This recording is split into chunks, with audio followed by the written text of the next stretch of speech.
మొక్క ఉంటుంది. హిస్సోపు మొక్క యొక్క దాని తత్వం ఏమంటే అది స్పాంజ్ లాగా ఉంటుంది, నీటిని అది పీల్చుకుంటుంది అన్నమాట. ఆ మొక్క నీటిని పీల్చుకున్నప్పుడు వచ్చిన భక్తుల మీదంతా ఆ నీళ్లను చల్లుతూ ఉంటారు. పాత నిబంధనల ఆచారం మనం బైబిల్లో చూస్తాము.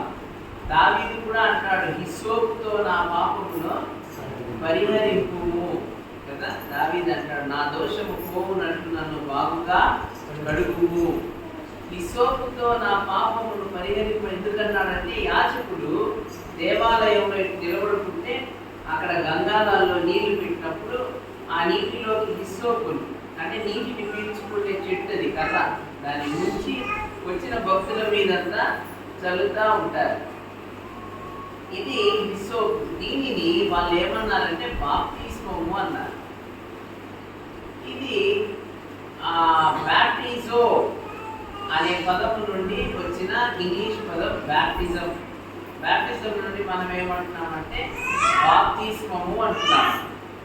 బాప్తిస్మము అంటే కడగబడటము అని అర్థం, ఇంకా అంతకు మించి బాప్తిస్మం అంటే కడగబడటం. ఏం కడగబడటం? బయట నుండి వస్తానే ఇంటి ముందు నీళ్లు ఉంటాయి, వెంటనే కాళ్ళు కడుక్కుంటాం, చేతులు కడుక్కుంటాం, ముఖం కడుక్కుంటాం కదా. కొన్నిసార్లు మనం ఎక్కడన్నా మన పద్ధతుల్లో మనం గమనిస్తే మరణం భూస్థాపన కార్యక్రమానికి మనం పోయేసి వస్తే కాళ్ళు చేతులంతా కడుక్కున్నాక ఏం చేస్తాము? నీళ్లు చల్లుకుంటాం నెత్తిన. ఎక్కడి నుండి వచ్చింది ఆ సాంప్రదాయం? యూదుల దగ్గర కూడా ఉంది అదే. అక్కడ యాజకుడు హిస్సోపు నీళ్ళలో ముంచి చల్లుతాడు. ఇక్కడ మనమే మన నెత్తిన నీళ్ళంటే శుద్ధి చేసుకునే పనులు.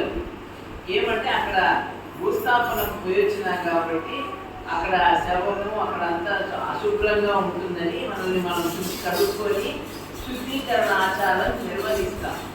బాబు నువ్వే కదా చెప్పిందని అందరూ చల్లుకుంటా ఉందని తెలుస్తుందా? నీ పాపములు క్షమించబడి ఉన్నావమ్మా, సమాధానము గలదానమై పోమంటే నువ్వెవరు క్షమించేదానికి? పరిశీలన నాకు అధికారము కలదు, నేను తండ్రి వద్ద నుండి వచ్చిన వాడను కనుక నాకు అధికారం కలదు, ఏది నాకు మరుగై లేదు, అన్నీ నాకు బయలుపరచబడి ఉన్నవంటే అంటే దేవుడు నీకు తండ్రి.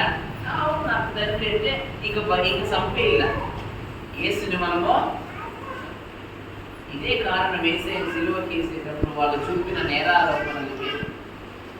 బాప్తిస్మ వరప్రసాదం గురించి మనం ఆలోచించినప్పుడు కడగబడటము అంటే మన పాపములు కడగబడటం కదా. ఆ నీటిని ప్రార్థన చేస్తాం, ప్రభువా ఈ నీటిని యేసు రక్తముగా మార్చి ఈరోజు మా దివ్య స్నానము చేస్తున్న వీరిని యేసు రక్త ప్రోక్షణలో శుద్ధీకరించి పాపముల నుండి విడుదల ఇచ్చి పవిత్రమైన జీవితాలు, నూతన జన్మ.